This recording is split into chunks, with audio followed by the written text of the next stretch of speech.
Hello, everyone. Welcome to another episode of Stampin'withCandace.com. I am Candace Anderson coming to you from Hiram, Utah.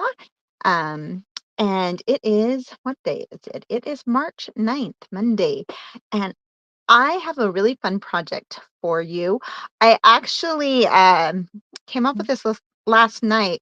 I, I am leaving on Wednesday for our annual Stampin' Up! On Stage convention.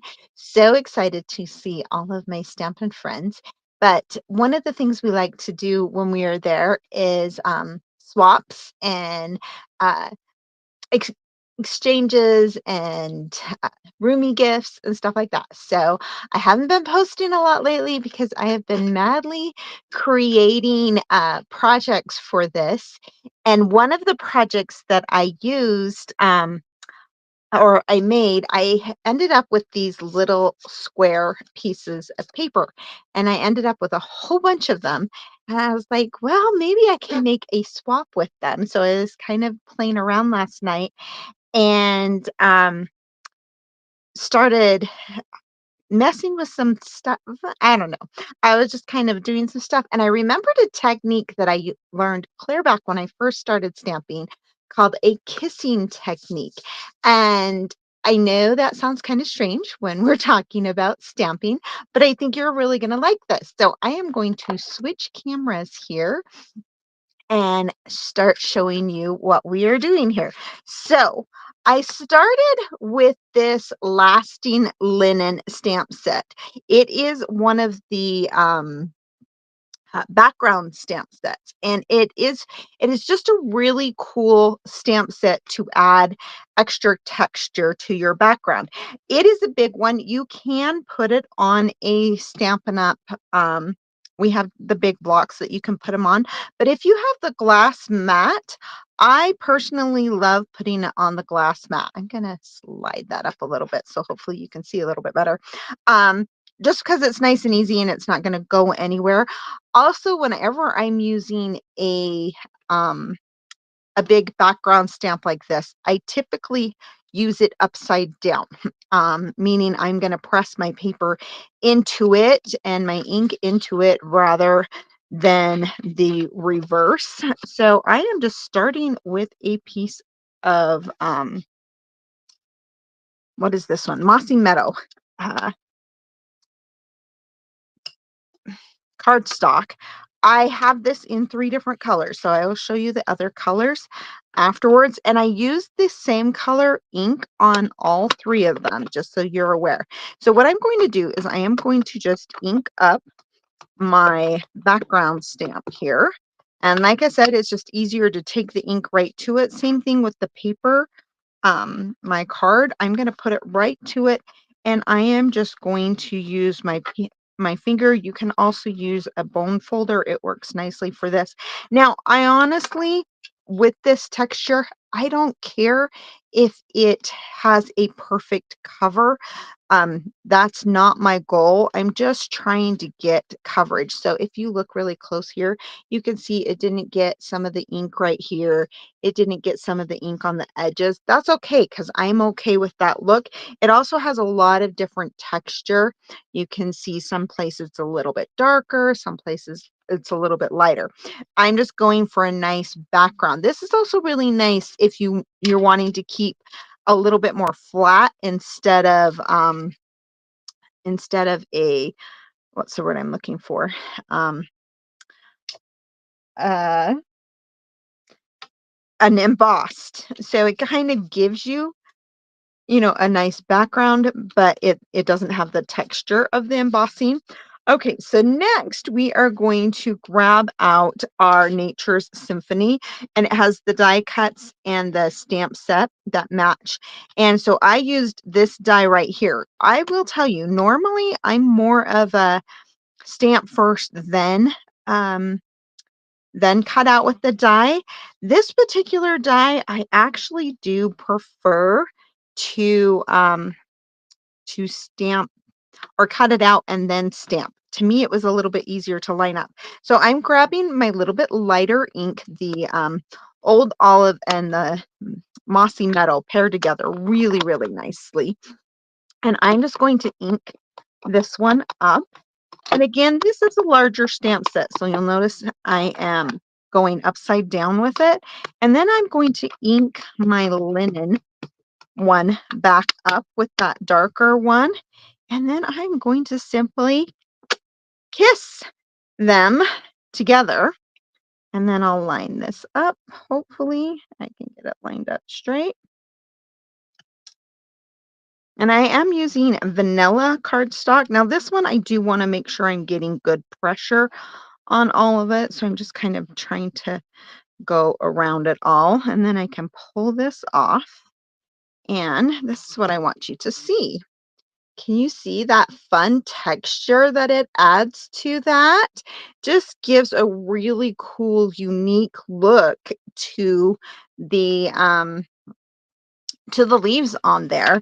And again, I kind of was messing around and I had done this background and I remembered. So anytime you have a really big background stamp with some fun texture and a big or a solid stamp, it works really well on solid stamps. You can do this technique. So to finish off this card, we're going to go really, really simple for the rest of the card here. I'm just taking the thank you out of this set and I'm going to stamp it on this. I just have a 1/2 inch piece here.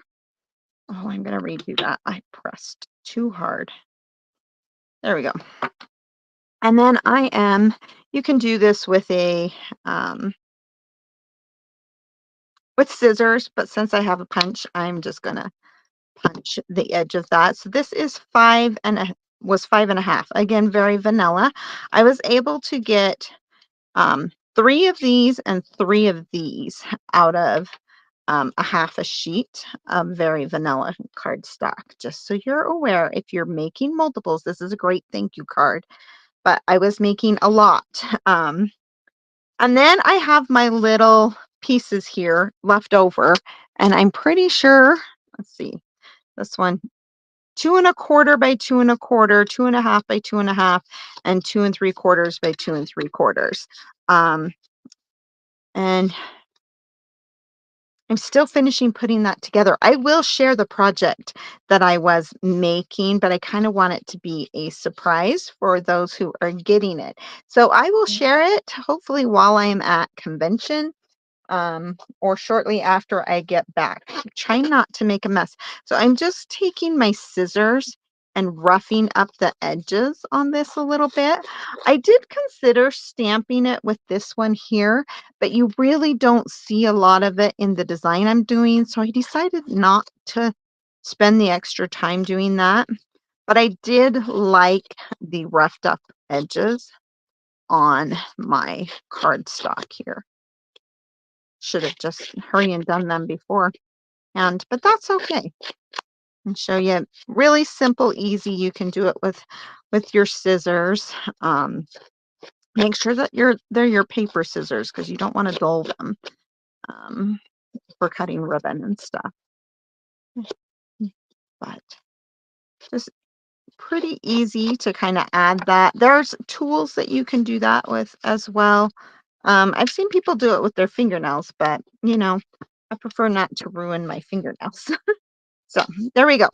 Now we're going to add the rest of our stuff together. This is super simple card to make here. We're just going to add some glue to this one.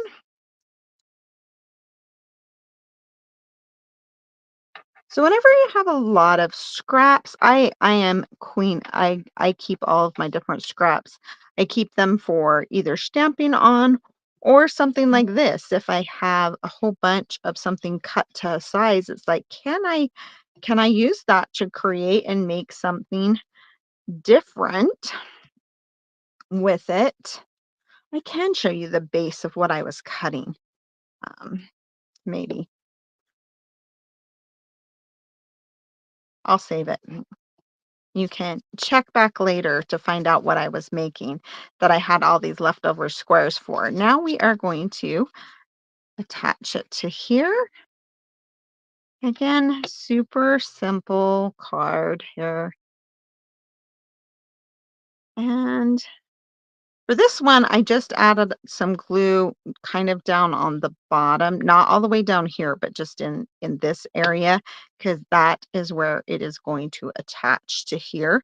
And then it kind of left it so it had more flexibility there. And to finish it off, I am going to, um, let's see, what colors do I have here? I have Cloud Cover, um, Espresso Pecan Pie, and Old Olive and Mossy Meadow and Very Vanilla. One of my other card bases that I did do is one other color, so I will show you that in a second.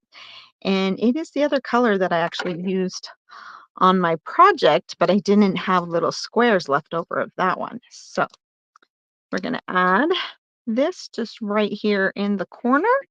And there we go. There's a quick, easy, fun, finished card um, for you. Let me show you the other colors that I did. Here is Old Olive.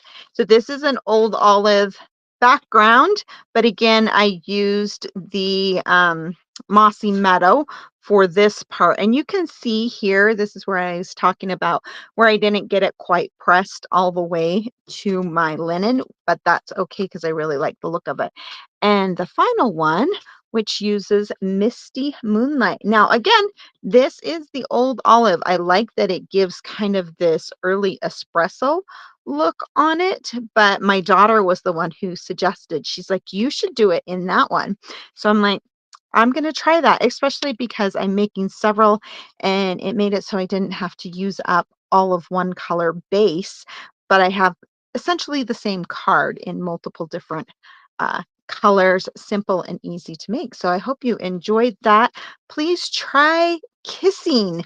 I know it sounds a little weird, not something we usually associate with crafting, but it is a really super fun, easy technique to add some additional texture to your project. And I will have lots to share hopefully over the weekend in the next week or so because I am going to that convention. So hopefully I'll have lots of fun, exciting new things, lots of samples to share. And I will be sharing all of the projects that I have been making for my friends down there.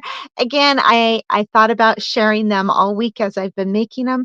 But I really want them to be surprised when I give them to them. So you guys are going to have to wait. I'm so sorry. You can always join my team and then you can get some fun stuff from me if you come to the conventions as well. So if you do have any questions or need anything, please feel free to reach out. Let's see, this way, stampinwithcandace.com is my website. You can follow me on social media, Stampin' with Candace or Stamper Candy. And you can always order at candaceanderson.stampinup.net. Thanks again for joining me. I will hopefully fingers crossed. I might just be sharing things next Monday because I actually get back on Monday. I don't know if I'll have a project to make, but I will hopefully be able to jump on for a few minutes and share with you. But I will talk to you later and hopefully see you sometime during the week. Have a STEMtastic night. Bye bye.